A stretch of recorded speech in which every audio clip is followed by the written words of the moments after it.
Bien, la captación de talento.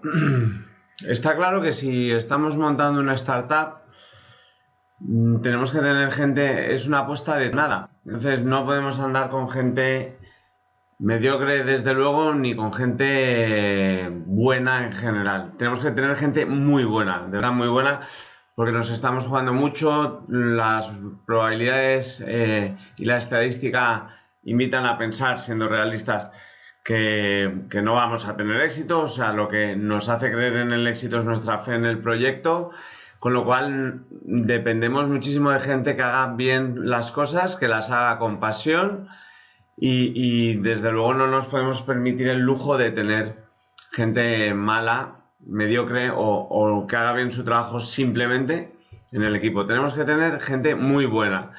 Entonces, bueno, luego veremos cómo se puede incorporar esa gente buena, porque claro, si estamos empezando, generalmente las startups empiezan con recursos muy limitados.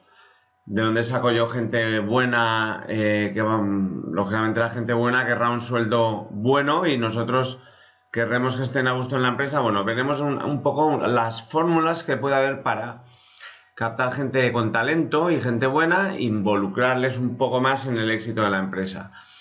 De cualquier forma, ¿de dónde capto gente con talento, gente buena, gente para que trabaje en mi empresa? Para que trabaje o para que se incorpore como socio fundador o lo que sea. Bien, la principal fuente para captar esta gente es a través del networking. Y el networking no lo debes empezar a hacer ahora. En realidad deberías haber empezado ya hace tiempo. Pero bueno, si no has sido activo en networking es conocer gente de forma sistemática, ¿no? Y manejar tu red de contactos de forma sistemática. Si no lo has hecho ya, desde luego deberías empezar a hacerlo ayer o antes de ayer. Y es la mejor forma de conocer gente. Bien a través de un contacto directo que puedas incorporar a la empresa porque tiene las habilidades, conocimientos que tú requieres en ese momento. Bien porque a través de ellos te puedan poner en contacto o puedas encontrar esa persona. Entonces, bueno, para hacer networking pues hay múltiples eventos de networking. En España al menos están popularizándose muchísimo y sea cual sea tu industria, tienes prácticamente con total seguridad algún evento en el que la gente va específicamente a conocer gente, ¿no? No es como una feria que a lo mejor te da más corte o lo que sea, porque hay gente ahí que no va a eso. Los eventos de networking se va a eso y entonces pues la primera vergüenza inicial pues la vences. Como digo, es la mejor fuente. Yo desde luego es la que más utilizo y no solo además de conocer a alguien un par de veces, sino de ir estableciendo una relación, ir conociendo a la gente, ir haciendo cosas juntos, colaborando en proyectos que a lo mejor que no sean empresariales, conociéndose con... Cuando has visto a alguien unas cuantas veces y has hablado con él de tú a tú, en general puedes tener una intuición relativamente acertada de si vas a funcionar o no trabajando con esa persona. Bien, por supuesto están los portales de empleo, los headhunters, etcétera, y no descubro nada nuevo. Lo importante es que además es un error que veo que se repite una vez tras otra en los emprendedores, sobre todo en los emprendedores noveles, ¿no? En los que tienen menos experiencia. Como dicen los anglosajones, si pagas con cacahuetes lo que obtienes son monos. Es decir, no puedes esperar pagar poco y conseguir a alguien con mucho talento. Ahora veremos que a lo mejor sí se pueden hacer hincapié en otros aspectos aparte del monetario, ¿no? Del sueldo. Pero lo primero es búscate la forma de poder tener a esa persona o hacerle una propuesta en condiciones y en condiciones económicas lo suficientemente buenas. Además, esto pues, siempre suele ser un problema porque en cuanto quieres pagar relativamente bien a una persona, pues con los costes de seguridad social, etcétera, se te ponen un mogollón de dinero y generalmente pues es complicado. Muchas veces pues los fundadores no están cobrando infinitamente menos que esos fundadores, etc. ¿Cómo podemos compensar este hecho de que queremos incorporar gente buena, que en general la motivación de la gente económica pues es una parte importante, ¿no? de lo que van a valorar en nuestra oferta? Bien, también podemos hacer hincapié en otros aspectos, ¿no? Si vas a contratar una persona técnica, necesitas, por ejemplo, un perfil técnico. Dependiendo de muchas circunstancias, pues por supuesto, si está casado y tiene hijos y sus circunstancias son que necesita 3.000 euros para vivir al mes, pues eso está ahí, no se puede alterar. Pero a lo mejor si es una persona joven, pues a lo mejor el hecho de tener un puesto de responsabilidad, de probar nuevas tecnologías, de estar en una startup más motivado que cobrando más, consultora de estas de venta de carne, pues es un motivo muy importante, ¿no? Desde luego muchas veces pues es una cosa que funciona con un equipo molón, etc. También, por supuesto, talento llama talento. Si tienes un buen equipo es más fácil que vayas incorporando gente buena. Y luego, por supuesto, pues hay mecanismos que ya veremos un poco más adelante, de premiar esa aportación de talento, no solo con un dinero seguro fijo a fin de mes, un salario, un sueldo, sino también pues con beneficios potenciales en función del éxito de la empresa. Y aquí soy muy prudente y muy ambiguo porque hay muchas fórmulas y desde luego además hay que hay que encajarlas dentro de los aspectos legales de cada país, ¿no? Muchas de las cosas que se leen pues no son aplicables a España.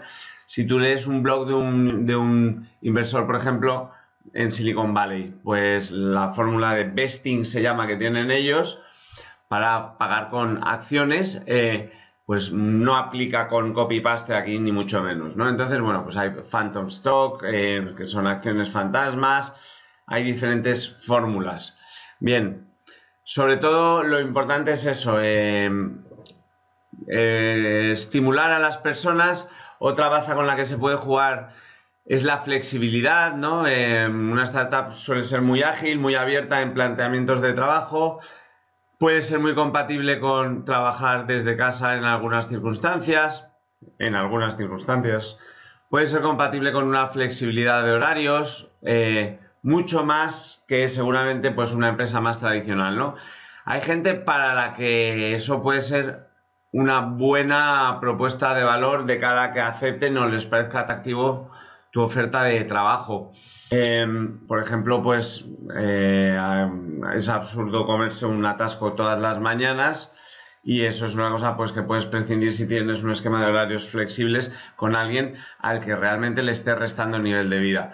Bueno, digamos que lo importante, la conclusión importante respecto a la captación de talento es que hay que conseguir gente buena, que aquí no hay segundas oportunidades, que estamos jugándonos todo o nada y entonces la gente que hay que incorporar pues tiene que ser gente buena y potente.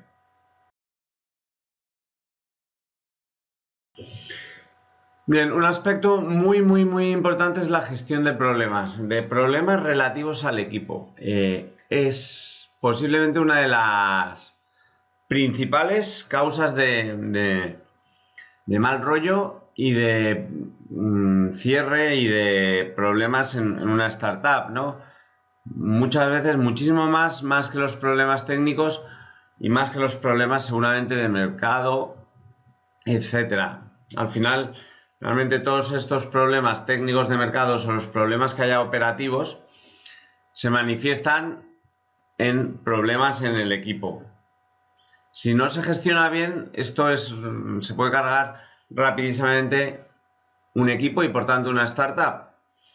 Si no se carga la startup, a lo mejor hace que el equipo esté centrado 3 meses o 6 meses, incluso años. He visto situaciones y he hablado con emprendedores que han estado años para resolver un problema con un socio que se ha ido y tiene una parte de acciones, por ejemplo, ¿no? Entonces, en general, los problemas hay que aflorarlos, hay que expresarlos y comunicarlos y decir, tengo un problema con tu horario de trabajos, o estoy percibiendo que trabajas menos de lo que creía, etcétera. O que estás más distraído, o que tienes un enfoque totalmente distinto al mío, o que no coincidimos en valores, lo que sea, pero lo que sea que te esté generando inquietud, aflóralo cuanto antes. Para esto es bueno, y además aflóralo de forma directa y sincera. Y de hecho es muy importante que esto suceda en las primeras etapas del ciclo de vida de la empresa. Si se crea una cultura en la cual cuando hay un problema de alguien con alguien se comunica y se intenta solucionar de forma serena, es de lo mejor que le puede pasar a una startup. Lo que desde luego hay que evitar es ir acumulando estas incomodidades, estos malos rollos, etcétera, por no crear mala atmósfera y luego estalla en el peor de los momentos. Si, por ejemplo, yo considero que una persona está poco focalizada, realizando poco esfuerzo, o que está muy distraída con otras cosas, o que creo que está ganando dinero y no nos lo dice, mil cosas que pueden pasar, ganando dinero, por otro lado, quiero decir, siempre y cuando no se contemple en el pacto de socios, hay mil millones de cosas, o que creo que se quiere convertir en el líder y yo también, lo que sea, pero aflorarlo, hablarlo. Entonces, para esto es bueno generalmente que haya al menos una vez por semana una reunión de seguimiento que se dé un repaso a todo. ¿Cómo va la estrategia? O sea, ¿cómo va la operativa de la empresa? ¿Cómo va? Se van consiguiendo objetivos, hay que cambiar la estrategia, hay que cambiar el modelo de negocio, etcétera. Y, entre otras cosas, si estamos contentos con el trabajo de los socios o no. Por cierto, esto no es solo comunicar las partes malas, ¿vale? Se trata también de comunicar las partes buenas y eso genera una buena atmósfera y además es justo y necesario.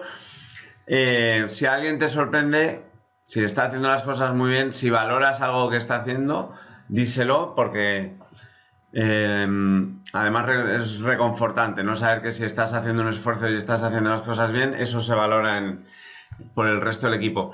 Pero centrándonos un poco en lo que pueden ser problemas, muchas veces estos no se afloran, no se expresan, porque parece que van a crear mal rollo y entonces lo fácil es posponerlos, ¿no? Pero al final los vas almacenando y, como decía antes, luego salen y estallan todos en la discusión que surge por la chorrada más absoluta, pero que se va subiendo de tono y al final, desde luego, no es una buena solución. Es mucho mejor tratarlos, analizarlos de forma clara y bueno, yo desde luego creo que es además una de las principales características por las que puedo querer o no trabajar con alguien, es cómo, entre otras cosas, es cómo afronte estas críticas, cómo se resuelvan este tipo de situaciones. O sea que también te va a dar la pauta un poco a cómo vas a trabajar con esas personas y si son personas con las que es fácil, difícil trabajar o convivir porque vais a pasar muchas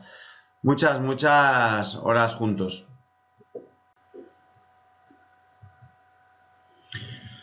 Vamos a hacer hincapié en dos tipos de problemas bastante comunes, de situaciones problemáticas bastante comunes. Uno tiene que ver con el abandono de uno de los miembros del equipo antes de el tiempo que se esperaba que fuera a trabajar. Esto puede pasar por múltiples razones. Y si se ha anticipado en el tiempo este escenario y se ha contemplado en un pacto de socios, aunque sea en un correo electrónico, en algún sitio se ha contemplado a priori, esto evita, en la enorme mayoría de los casos, evita que esa situación no sea fácil de resolver. En la gran mayoría de los casos, si alguien decide abandonar, bien puede ser por muchas cosas y desde luego no siempre, ni mucho menos, es por deslealtad ni nada. Muchas veces las circunstancias de una persona cambian. A lo mejor de repente, boom, tiene un hijo, de repente tiene un problema familiar, de repente a lo mejor le sale el trabajo de su vida y hay que contemplar pues que le pueda ser atractivo quitarse el proyecto y dedicarse a eso. Luego la gente hay distintas capacidades de resiliencia, ¿no? De aguantar los malos momentos, de tener fe en el proyecto. Hay gente pues que se viene abajo antes que otra y decide pues abandonar. O sea, las circunstancias de cada uno son muy diversas. Entonces, por eso es muy importante que a priori se hayan establecido las condiciones en las que se puede ir una persona, ¿no? Obviamente aquí el problema está cuando tú eres socio de una empresa. Por supuesto, estoy hablando de socios, no socios que tengan acciones, y en concreto pues de socios trabajadores. ¿Por qué? Vamos a ver, si un socio aporta dinero, aporta un local, aporta algo, que la aportación tiene lugar al 100% en el momento inicial o sea, en el momento en que se aporta, ya no hay demasiado problema. Digamos, las acciones que retribuyen esa aportación son totalmente justificadas, digamos, porque la aportación está totalmente desembolsada en ese momento. ¿Qué es lo que pasa cuando lo que se aporta es un compromiso de dedicación y un compromiso de trabajo? Bien, independientemente de la fórmula que se use para retribuir ese trabajo, que pueden ser acciones, todas las acciones desde un primer momento, o las acciones poco a poco, en forma de opciones sobre acciones que pueden ir comprando y ejecutando, o las acciones poco a poco, lo interesante aquí es que solo a medida que va pasando el tiempo y vas entregando ese trabajo que habías comprometido, vas teniendo derecho real sobre esas acciones, ¿no? Sobre la propiedad de esas acciones. Entonces, si por ejemplo el compromiso lo estableces a 3 años, ¿no? Es decir, aquí estamos para trabajar al menos 3 años en este proyecto, y durante esos 3 años, el trabajo de esos 3 años es lo que se va a retribuir en acciones, ¿no? Como fundadores que somos. Una cosa muy importante en ese aspecto es que en el año 1, al final del año 1, bueno, puede haber un número de acciones o un porcentaje del capital social sobre el que tengo derecho desde el mismo momento en que se funda la empresa. Pero vamos a suponer que no es así, ¿vale? Y que esas acciones retribuyen al 100% el trabajo que voy entregando. Pues al final del año 1 tendré propiedad de un tercio de las acciones. Por supuesto, esto además puede variar, se puede hacer más flexible, pero vamos a suponer que es lineal, ¿vale? Esa retribución en acciones. Al final del año 2 tendré derecho sobre 2 tercios, y al final del año 3 tendré todo el derecho sobre todas las acciones que me corresponden. Bien, ya os digo, la fórmula hay distintas fórmulas. Por ejemplo, en Estados Unidos es más común la de stock options. Aquí en España tiene algunos encajes complejos y una fiscalidad muy mala, sobre todo porque hace unos cuantos años hubo unos escándalos en Telefónica, etcétera, y se hizo una legislación pues que en gran medida limita la utilidad de esta fórmula. Otra fórmula pues es digamos, en un pacto privado, en el pacto de socios, que los socios tengan un derecho de recompra si uno de los socios no cumple su compromiso de entrega de trabajo, ¿no? De recompra sobre, generalmente, lo que tiene sentido, bueno, en la realidad hay muchos escenarios, pero al menos sobre la parte de acciones que posee, pero que no ha generado esa propiedad porque no ha entregado el trabajo. Por ejemplo, si alguien se va en el año 1, al final de los primeros 12 meses, y el compromiso era trabajar 3 años, y en esos 3 años mensualmente se iba generando derecho a tener las acciones, pues puede ponerse en el pacto de socios que el resto de socios tengan derecho a comprarle los 2 tercios de sus acciones que no ha trabajado para ganárselas, a comprárselas a un precio simbólico, ¿vale? En general, ya os digo, da igual la fórmula, esto se ve con un abogado. Luego, por supuesto, también hay acciones fantasma, hay 1000 fórmulas. Lo importante, y con lo que quiero que os quedéis, es con que esto a priori soluciona, o sea, definido a priori, soluciona muchísimos problemas. Primero, porque evita, pues, digamos, la valoración del trabajo a posteriori, cuando alguien, y esto he tenido bastantes experiencias en las que he asesorado equipos que ha estado, en algún caso se ha cargado el proyecto y en otros ha estado a esto, una distracción total durante varios meses de cargárselo. Porque a posteriori cada uno tiene unos intereses distintos, ¿no?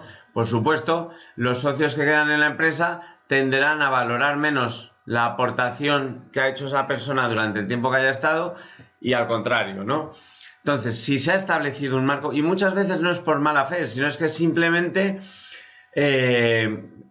cada uno psicológicamente pues tiende a hacer esas valoraciones, esos sesgos que acabo de comentar. Pero si a priori se ha establecido unas reglas del juego, lo más normal y lo más habitual es que se apliquen y punto. Y entonces cada uno salga contento, etc. Esto además es muy importante tenerlo por escrito, no solo porque lo escrito queda, sino porque además obliga a aterrizar los detalles concretos que luego a posteriori podrían dar lugar a diferentes interpretaciones. Bueno, pues si está perfectamente especificado desde el primer momento, te evitas esas posibles interpretaciones distintas de la palabra trabajo, de 1000 millones de asuntos, ¿vale? Entonces, eso es súper importante. Otro aspecto muy importante es el de qué hacer con la gente que no está a gusto, con la gente que crea mal ambiente, con la gente pues que sale rana, entre comillas, ¿no?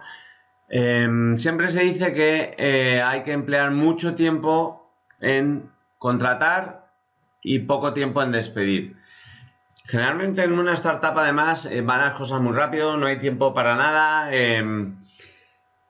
hay que incorporar gente muy rápido también, incluso cuando van las cosas bien, pues no puedes hacer las cosas con serenidad y muchas veces pues vas un poco atropellado. Esto le ha pasado a casi todos los emprendedores que han tenido una empresa con crecimiento.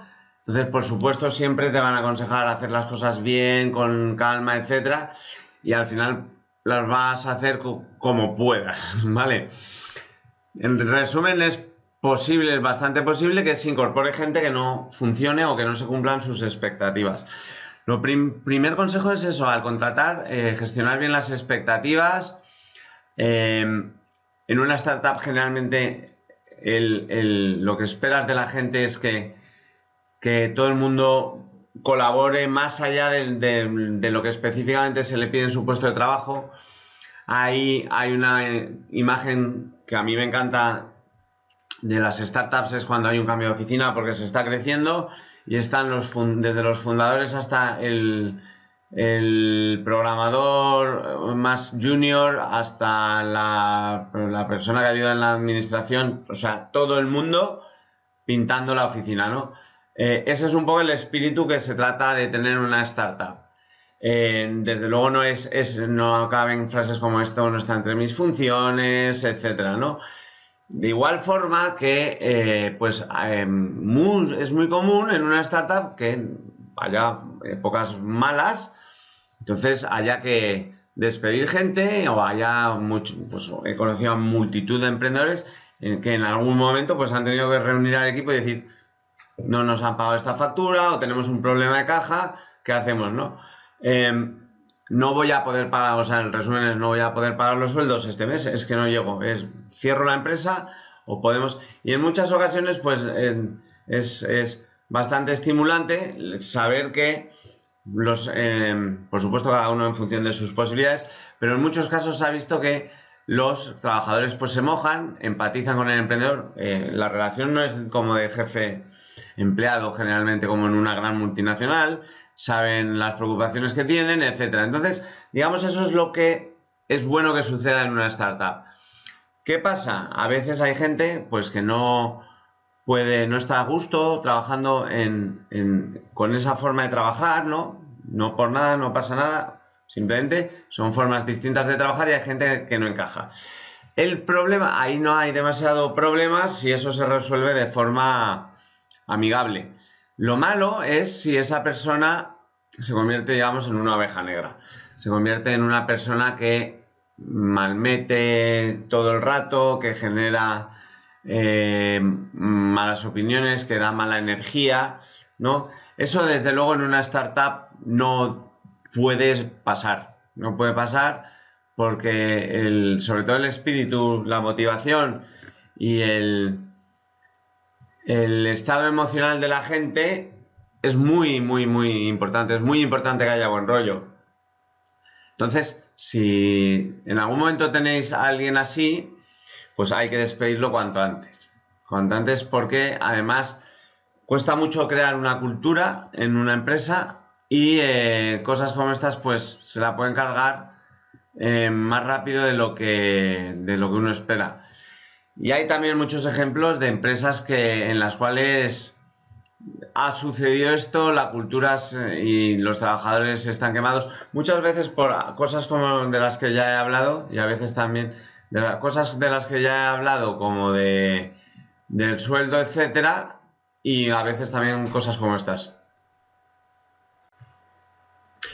Bien, algunas de las mejores prácticas a tener en cuenta durante el diseño de un equipo, algunas ya las hemos tocado en cierta forma, serían las reuniones regulares, con una frecuencia determinada, si es posible cada semana, se puede tener una reunión oficial a una hora determinada, en la que se tratan diversos aspectos, entre ellos pues temas de equipo, ¿no? Es decir, si hay algo que nos molesta, como hemos dicho, de cada socio, o algo que se haya hecho bien, etcétera, y hablar un poco de cómo estamos funcionando en equipo.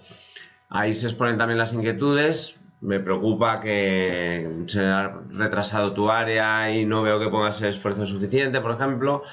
Muchas veces simplemente detrás de estas preocupaciones o de estas inquietudes hay causas que, si se exponen, se entienden y ya está, ¿no? Y si no, pues puede servir para corregirlo. Bien, uno de los aspectos más importantes en cuanto al diseño de los equipos, ¿no?, es qué roles van a ser necesarios, qué piezas, cómo se cumplen esos roles o esas funciones por distintos puestos de trabajo, quién va a cubrir esos puestos de trabajo y cómo va a llevar a cabo su trabajo. Es decir, hay que documentar pues fichas, ¿no?, de quién es responsable de qué función, de qué tarea, de qué procesos, y luego debería estar documentado en la medida de lo posible, sobre todo en el momento en el que ya se ha descubierto la forma de hacer las cosas.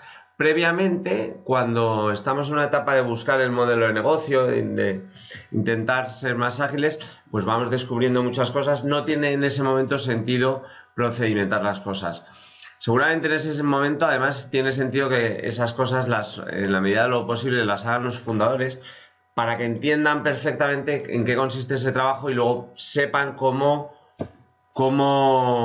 tratar, cómo definir esos puestos de trabajo y sepan el trabajo que se está llevando a cabo en la organización. Pero sí es cierto que llega un momento, por ejemplo, con soporte al cliente, pues debería ser pronto, en el cual se identifican unas determinadas formas de hacer las cosas en un e-commerce. Pues qué pasa si alguien llama protestando por un paquete, cómo se consulta en el sistema de logística, etcétera.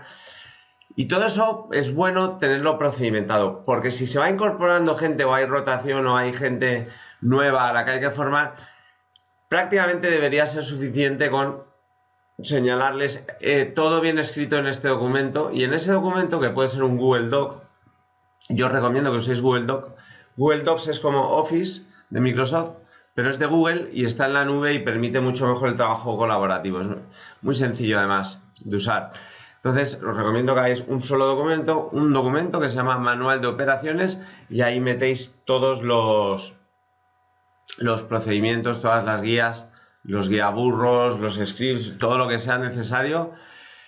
Y ahí se consulta y solo ahí se actualiza y no está en 20.000 sitios dispersos.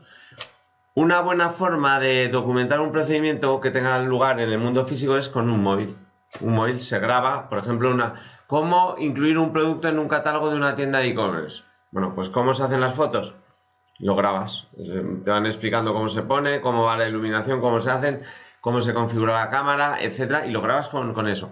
Sin perder mucho tiempo, porque a lo mejor luego hay que cambiarlo, pero con un vídeo o con pantallazos de una aplicación o grabando la pantalla, que hay muchos como Screencastle y muchas herramientas o Screener que te permiten grabar la pantalla. Qué mejor forma que grabando la pantalla y comentando lo que estás haciendo, ¿no? Muy importante tener todo bien documentado. Bien, hemos hablado de muchas mejores prácticas, muchas cosas que se deberían hacer, muchas recomendaciones acerca de cómo trabajar, cómo configurar el equipo en estas primeras etapas del ciclo de vida de una startup, precisamente para que funcione luego y no haya problemas, evitar disgustos, ¿no?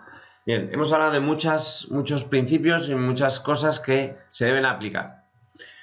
Mucho de estos contenidos, de estos conceptos que os he explicado, se plasman en un documento que se llama Pacto de Socios. De cualquier forma, a veces en distintas etapas hay distintas necesidades. No vas a hacer un pacto de socios lo primero del todo. Lleva un tiempo, hay que ir hablando las cosas, hay que ir conociendo a la gente y a lo mejor pues el momento de hacer el pacto de socios pues puede ser más tarde en la constitución de la empresa o en la constitución de la empresa. Muchas veces además hay que pensar en la constitución de la empresa no al principio del todo, sino en el último momento en el que puedas, en el que sea necesario. Bien, si por ejemplo hay socios que aportan algo a la empresa y hay que contabilizarlo y hay que tener un poco de rigor, pues ese es el momento. Pero muchas veces si empiezas con otro socio o un par de socios, pues antes de perder el tiempo formalizando un negocio que todavía no tienes, un negocio no estás facturando y te queda mucho por descubrir, por diversos motivos, por no complicarse más de la cuenta, porque a lo mejor eso no sale adelante, porque a lo mejor te das cuenta de que la idea no vale, porque no trabajas bien con tus socios, por lo que sea, pues si se puede posponer el momento de creación de la empresa, mejor que mejor. Entonces, bueno, depende un poco de cada empresa, pues tiene un momento en el que tiene sentido hacer un pacto de socios. Independientemente de eso, de hagas o no un pacto de socios, y ahora explicaremos cómo se puede hacer, es bueno ir teniendo las cosas por escrito. Yo generalmente cuando comienzo un proyecto creo un documento que se llama con el nombre del proyecto, le pongo un nombre al proyecto que ya no lo cambio hasta que sea el definitivo, eso lo llamo nombre de proyecto y es uno que pues con el que puedo estar medio satisfecho, pero no necesariamente me encanta, ni a lo mejor incluso ni tiene el dominio libre, y lo pongo y lo uso sistemáticamente para todos los documentos que tengan que ver con ese proyecto. Y generalmente lo que hago es crear un documento que se llama Hodgepodge, que significa cajón desastre, donde meto todo. Entonces, por ejemplo, ahí se pueden ir incorporando estos textos que luego potencialmente pasarán a un pacto de socios ya más formal, ir trabajando en ellos, que los vaya leyendo la gente, ir madurándolos, etcétera, ¿vale? Lo importante es que siempre quede por escrito. Si tenéis una sesión, llegáis a algunas conclusiones de algo que se va a reflejar en el pacto de socios, no lo dejéis ahí, porque eso se evapora. Porque además cada uno, no es por mala fe, pero lo que no está escrito luego se te olvida o cada uno lo ha interpretado de una forma diversa. Entonces, de verdad es bueno plasmarlo por escrito, obligarse a entrar en los detalles de plasmarlo por escrito. Y bueno, entonces el pacto de socios, una vez se vaya a hacer, que es un pacto privado entre las partes, en realidad es independiente un poco de la empresa, regula o digamos habla y determina unas determinadas cosas. Hemos hablado de muchas de ellas, hemos hablado de, por ejemplo, funciones, ¿no? ¿Quién va a hacer qué función? Nosotros, por ejemplo, en el pacto de socios de mi empresa Agorabotín tenemos, Lucas va a hacer el rol de CEO y el rol de CEO según se determina además en la Wikipedia. Por si en algún momento luego hay dudas sobre qué es el rol de CEO, que entra en rol de CEO, que queda fuera, que entra dentro, ¿no? Entonces, digamos, es una forma de ir estableciendo cosas. El esquema de vesting, por ejemplo, también se puede poner en el pacto de socios cómo se van a ir generando derechos sobre esas acciones. cómo, durante qué periodo, si es lineal, si... Entonces, ¿qué pasa si alguien se va? En nuestro caso, por ejemplo, pues el resto de socios pueden comprar las acciones sobre las que no haya generado derecho porque corresponden a trabajo futuro que no ha llegado a entregar, pues las pueden comprar a un precio simbólico, ¿no? Entonces todo esto, luego cláusulas, por ejemplo, de entrada de si un socio vende, pues que tenga derecho a arrastrar al resto y a obligarles a venderlo, o que si un socio vende, los demás puedan vender también en las mismas condiciones que ese socio, ¿no? Por supuesto, también cláusulas de no competencia, aunque esto luego es difícil de articular y conozco múltiples casos en los que la gente ha salido y ha estado trabajando pues sin figurar formalmente, pero, o sea, no es habitual, pero bueno, no está de más cubrirse. Y luego, pues, en cualquier plantilla que encontréis simplemente buscando en Google pacto de socios, por supuesto, luego tiene que ir acompañado, lo tiene que revisar un abogado y tiene que participar un abogado. Pero para ir empezando, simplemente con las plantillas y los aspectos que creas que cubren o que veas que cubren, ir debatiéndolos, ir anticipándolos, no esperar a tener un abogado delante para empezar a pensar en esas cosas. Es bueno cuanto más maduro llevéis el trabajo ante el abogado, más va a funcionar el pacto de socios. Y como hemos dicho ya alguna vez, el pacto de socios no es un documento para llevar a juicio a alguien, no, ni mucho menos. A veces hay gente que le da palo sacar el tema del pacto de socios y tal, ¿no? Es todo lo contrario. El pacto de socios seguramente lo que evite es situaciones complicadas de enfrentamiento, muchas veces de enfrentamiento ya estomacal, ¿no? Entonces es una buena práctica y os aconsejo que lo hagáis, que lo revise un abogado y os va a evitar muchísimos problemas en el futuro.